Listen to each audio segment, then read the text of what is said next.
Vega Squadron's turn to ban. Navi's turn to ban. Vega Squadron's turn to ban.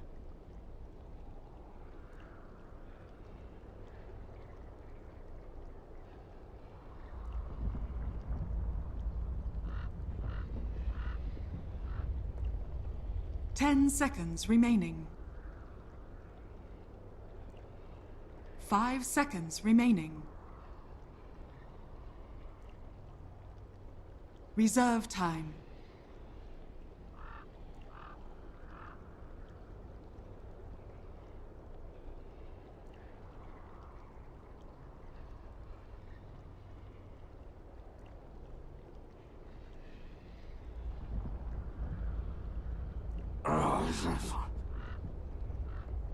Navi's turn to pick.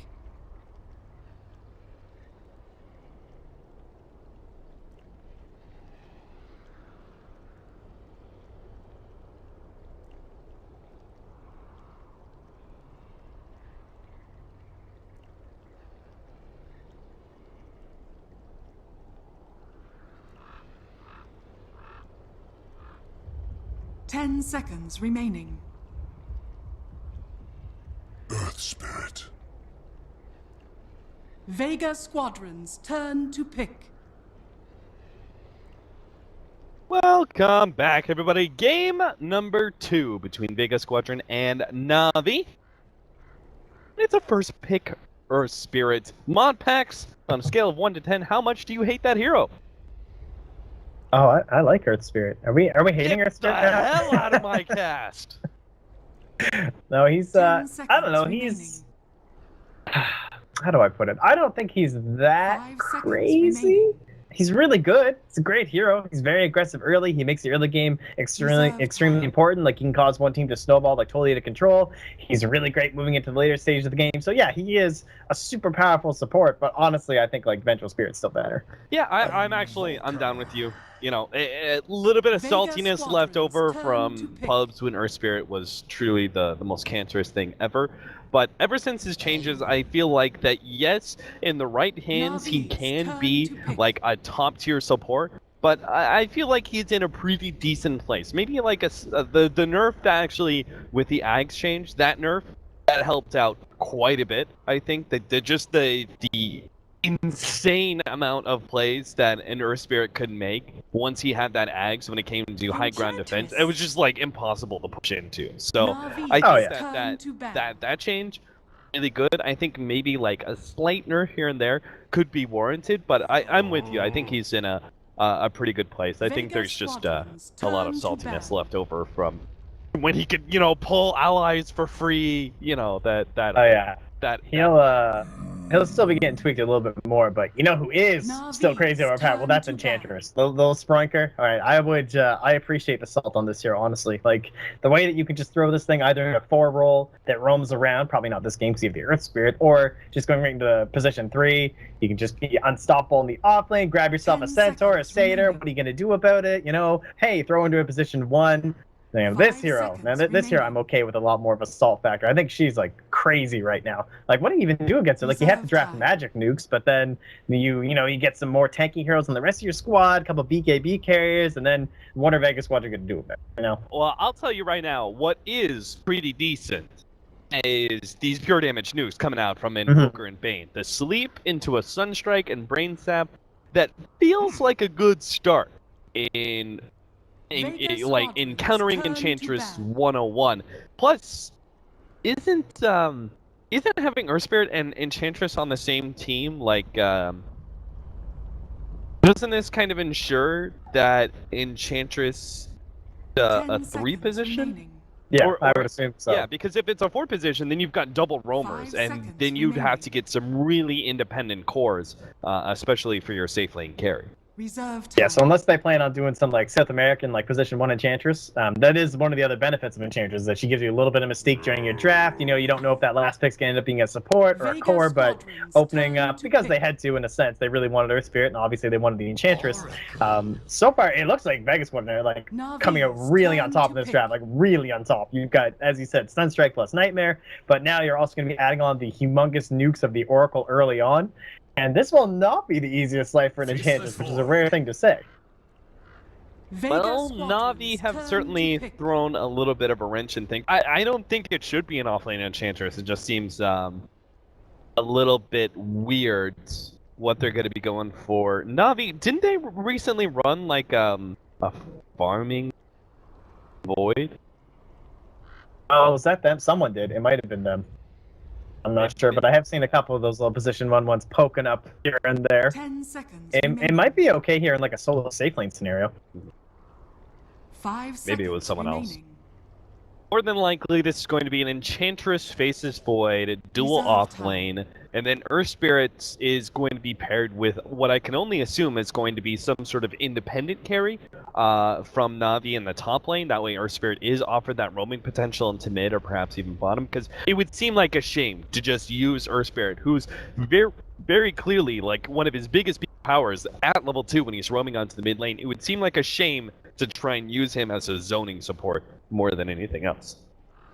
Oh yeah, I'm sure he'll be getting all up and active, and I wonder, this is definitely a little bit of a predicament here for Na'Vi. I wouldn't mind seeing something like an Undying that just like runs at them, honestly. If you want to go like Enchantress Undying off lane, something you know, where you can still use that creep to great effect. Like, one of the great things about Enchantress against Bane is, yeah, you have the brains up, obviously, great pure damage, but it's also really hard to control him with Nightmare as long as she has a single creep around. And if she wants to maybe group up with a couple buddies, go up and wreck whoever's in the top lane, might be a little bit harder here. God. Ursa! Enchantress just like, no more counters, please. She's already dealing with double pure damage nukes. You're dealing with one of the biggest, most offensive nukes coming out from the Oracle as well in magic damage, and now you've got the cream de la cream of Enchantress counters in Ursa.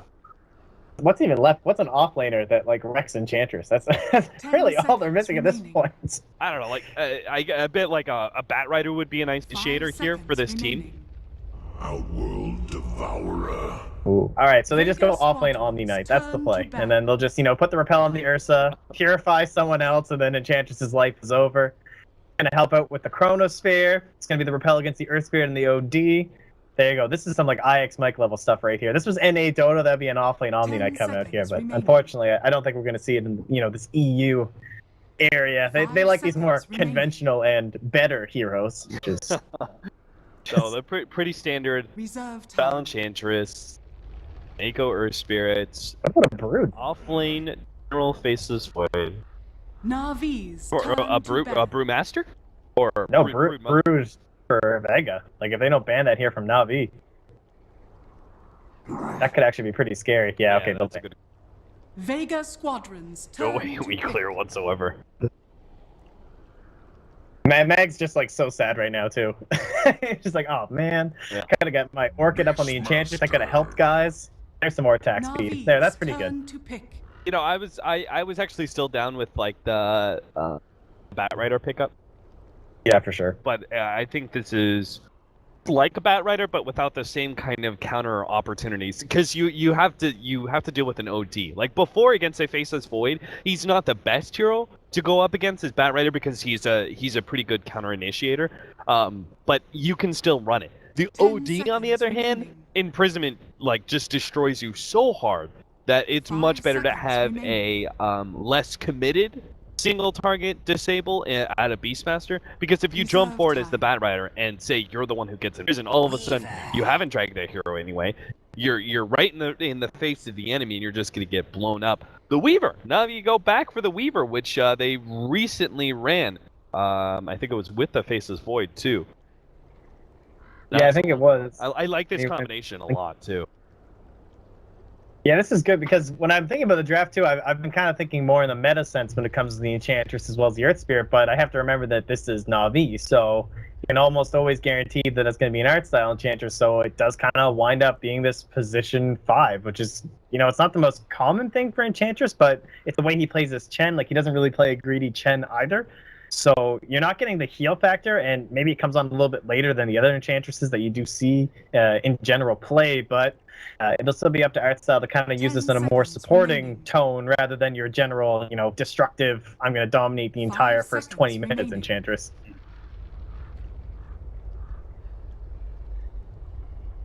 Right. See how our laning phase breaks down here, because Vega Squadron, I like this play from Solo, just because I'm looking at this, like, the roaming potential of these heroes, which is, what both Seneko and Artstyle are known for, right? It's being able to provide a strong roaming presence. Like, that was what Seneko did so well on the Winter Wyvern back in the day, and that was just something that Artstyle in particular, with the way he marks junglers, is known for as well. You need to be able to get some good vision up to make sure you see these heroes rotating around.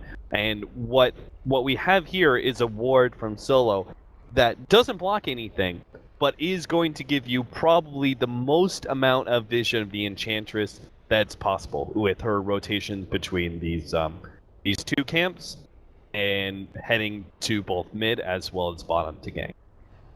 Yeah, that's really important. Obviously, Mag being here on the Beastmaster doesn't really have the most survivable skill set compared to something like the Faceless Void. And pretty interesting item build coming out here. Only going for the tangos. He's not picking up an immediate Iron Talon or anything. Not sure if he's thinking about just going towards like an early bottle. Possibly thinking more towards like points into the wild axis. But no, he'll just, I don't know. We'll see what he wants to do. Would it be worth considering going as far as like picking up complete poor man's shields if you're matched up against a Weaver?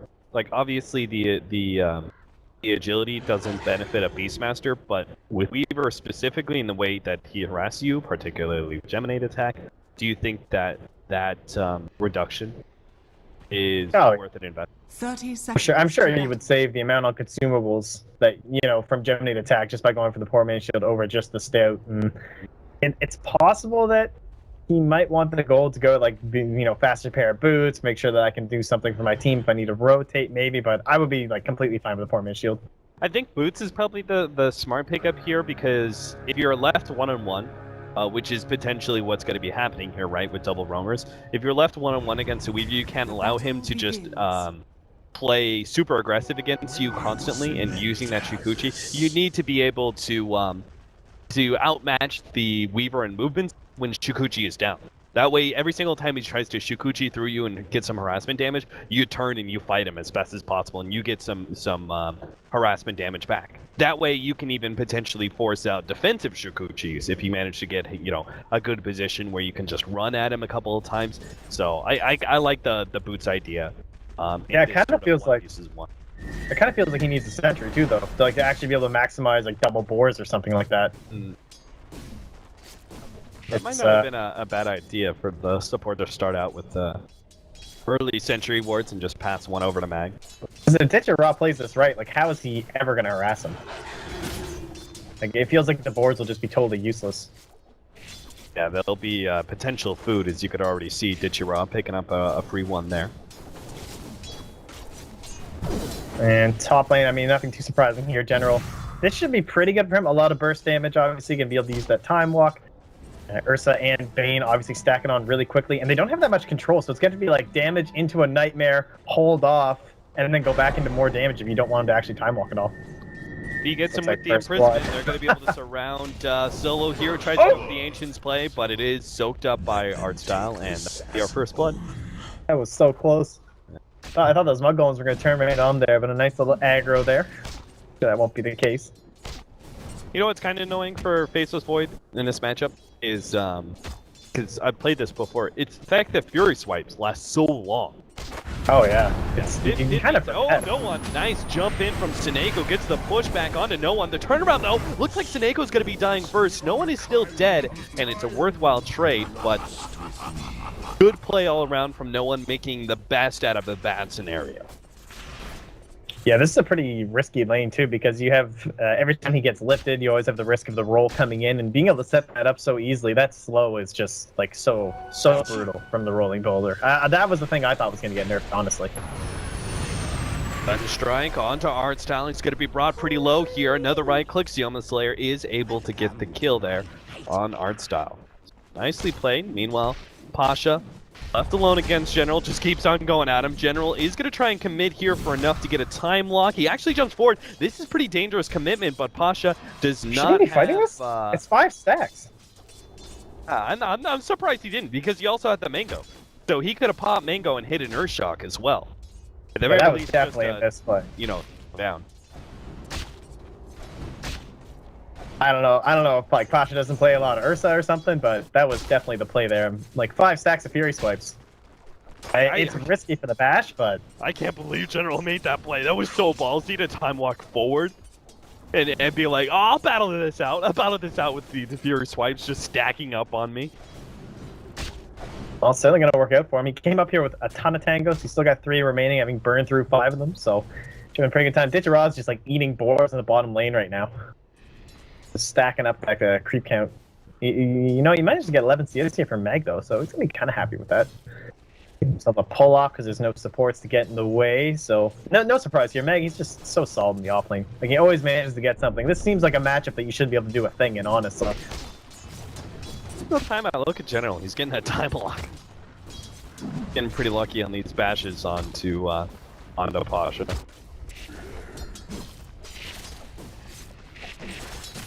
I'm so surprised that this is lasting so long, but you know, the support, they put all its attention on the mid lane, trying to keep no one alive. You don't want your Invoker to have such a bad time. You're worried about Snake on his Earth Spirit, and the matchup's not going that poorly for him up top. But Snake, he's got the rolling boulder as well. Looks like they should be able to body block this, so it'll be what help Dendy can give. And good kick there, and they will be able to still get the kill. Solo running himself up towards the Ancients again. He tries to get the disarm on Dendy and runs to the Ancients, but Artstyle is there with the ensnare, making sure he doesn't get there in time. And I mean, what was Solo dead? Like, was his positioning bad enough that he had to just keep going forward? Because all of a sudden I noticed in that fight, I'm just like, why is Solo running forward farther into the enemy? Yeah, I think he knew he was about to get netted anyway, so he was just trying to make some sort of play towards the Ancients, but either way, it's not going to work out. Alright, here we go. So, like, 3 stacks, 4 stacks, time walk, and then now you get the lane to yourself. Okay. I feel like Pasha just needs a support to, like, yeah, I know the mid lane, like, it's kind of a disaster right now, guys, but if they can just get a slight control of this wave up here, like, maybe if they had it blocked off that side camp as well, it feels like Ursa should have a really good time. Yeah, if you can sit, you know, the creep wave in this area, yeah, I definitely feel you on that one. He's got the phase boots pretty damn early. He could just force out General, time walk, and, you know, especially if it's before when it was 18-second cooldown. You know, you just run at the face's void, you'll always be able to have phase boots to force a time walk, and then he has to sit back for a good, you know, 10 to 15 seconds at the very minimum, and not be able to contest for CS whatsoever.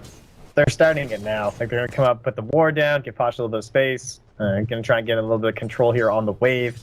And basically no one, he's like on his own at this point. You're just going to hope that Sneko doesn't make too many rotations in the mid lane and apply some pressure elsewhere. They're going to try and force out the time walk into a sleep here. General's holding on to the time walk knowing that it was necessary. Good call by him. Meanwhile, in the middle lane, no one is going to be chased down. Denny trying to get one last right click in. He gets one. He needs a second though. No one. Oh, don't block yourself up. Don't block yourself up. He's trying to block Dendy, but it's not going to happen. He ends up dying. Solo has now come in, but he's going to get taken out as well, and Sineko's made his roam across. Meanwhile, farther up, Sioma the Slayer has had to sleep up General and TP himself away because Na'Vi are just a wrecking ball running through this middle lane. That's pretty rough. It kind of feels like more of a luck play if the Force Spirit lands on the right side, you know what I mean? Like, you have to try and turn around, cast it, and he would have caught up to him, though, because he did have the faster move speed there on the OD, so it's an understandable play there by no one, but can't quite get it to work out. Avi. Oh, I love this positioning here. Good start here for game number 2. Vega Squadron need to be able to get some control of their jungle. They're going to try and go on Artstyle here, waking himself up, but that's not going to be enough. Solo comes in with the extra nukes. Now they're going to look for a second kill here on the Sineko, but the Hellbear Smasher is right on top of no one. He needs saving. The Oracle is there for that. And Bane, it's like, didn't have the mana nor the cooldown to be able to slow down the Sineko, or Spirit. Yeah, they missed the initial clap there from art style, so a little bit harder there to pull that one off, though. But it looks like the supporting cast might have been able to save him anyway. So, Saul's up. It's understandable. Like, you've got this really deep ward. You want to take advantage of the fact that you do have the Enchantress, but they're playing very defensively inside the Vega. And yeah, it's costing Pasha a bit up top. Like, he hasn't got quite all the help that he'd like, but despite not killing, you know, general, they're still pretty happy. He's only got 17 last hits. Pasha's doing great. He's already up to almost 50 right now. So he's definitely hanging in close with Ditchera. Type. Time walk. Away to the side. Chronosphere is ready to go, so there is an inherent amount of danger in diving the Faceless Void now. Be careful of that. Try and push down the tower for now. Style is going to need to spend a bit more time farming it away, it seems. Still not level 5 by 8 minutes in. Obviously, this is pretty far behind for an Enchantress, but that's kind of what roaming does to you. Yeah, especially when they don't go all too well. You know, couple deaths on this part there, but 2-2-2. Not the worst situation. Ditchera's starting to get a little bit aggressive. He's already got his ring of health. Went for the early treads. You know, those days that no boots weavers are pretty much gone. Everyone's tending to pick up boots now, but it looks like it'll be just the standard Lincoln Sphere, but it's a good game for it, obviously. You know, Bane, with the Fiend's Grip, as well as the Nightmare, the Roar, plenty of great tools to be able to use that Lincoln Sphere, and you really do just need the mana regen and the health that you get from it. I think the treads feels pretty much like a necessity. I'm surprised he actually hasn't gotten the full Ring of Aquila yet, just because the mana cost for Weaver is so high, but I guess if he gets the Perseverance fast enough, it makes up for it. Sleep on the mid lane. Seneko is going to be the target here of the first Mag Beastmaster Primal Roar.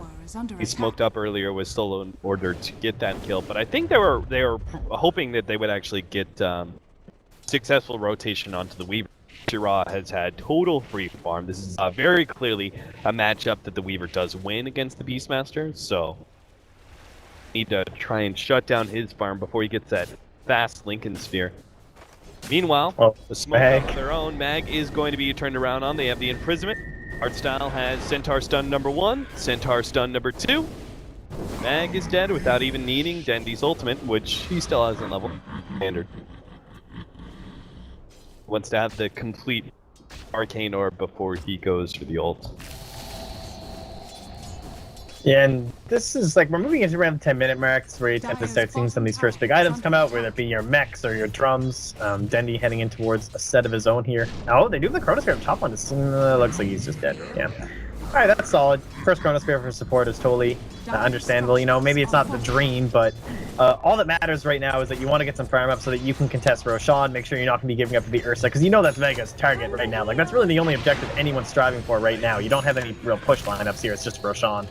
Dies, 2-man Centaur stun there. We'll be able to stop any pursuit, rather, on the Enchantress.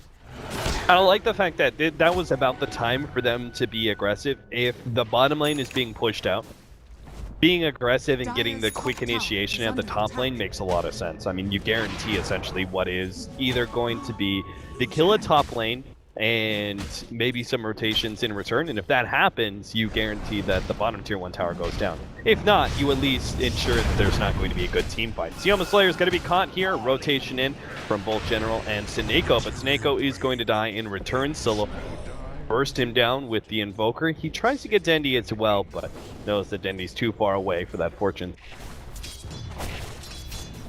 Alright, a little bit of a 1-for-1 here. Plenty of trades going on here. We're only 8-6. You know, no one's really starting to pull too far ahead. Na'Vi, like, it is a slow lead, but you don't really feel like Vega out of it just because of that Roshan that could come out here. But grab the tower, a little bit of a roar there. Oh, Sunstrike, that might be enough damage there. 59-7. Yeah, see ya. That was quite the combination. So that's great too. That's going to get the Midas there on no one. So try and recover that mid lane. Obviously, he's 2,300 below the OD. Not too surprising, kind of a lane dominant here, but they are going to go for the play. This is what you need. Remember when Oracle was even stronger with this combination, when Bates Edict amped up physical damage? Now, I'm surprised he's still not doing that play, just because disarming Roshan is helpful to prevent those bashes, but they attempt Roshan. Na'Vi is there to respond. Can't quite punish, but think Vega Squadron are still wise to try and poke at Roshan as early as you can and see if Na'Vi are prepared for it.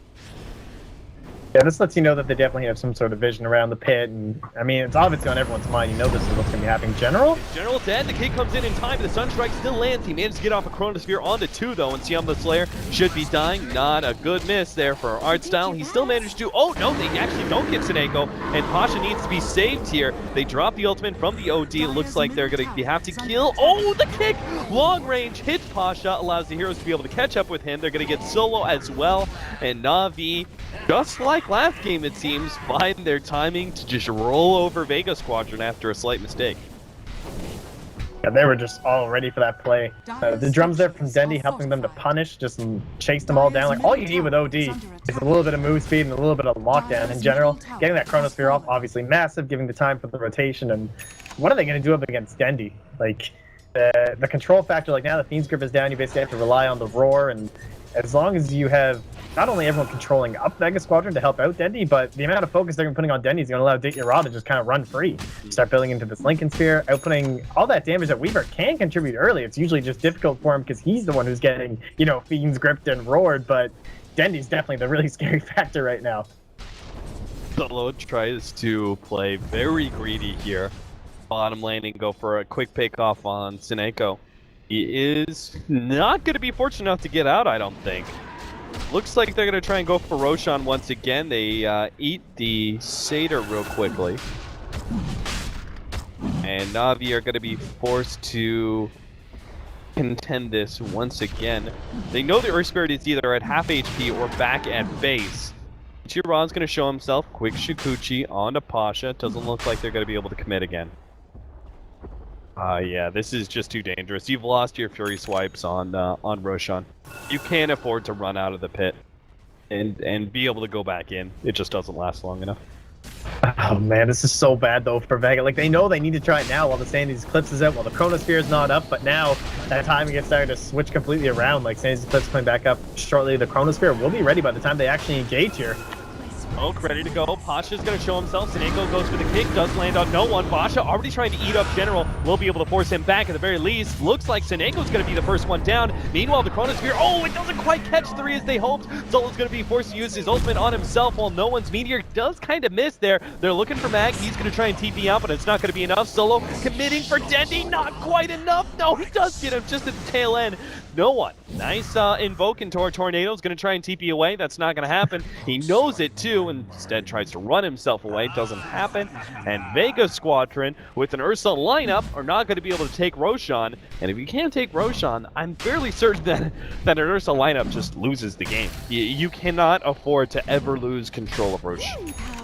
No, and Artstyle with the full points and untouchable makes it so easy for them. Just in general, Ditya bashing away while Roshan struggles to tickle the poor Enchantress.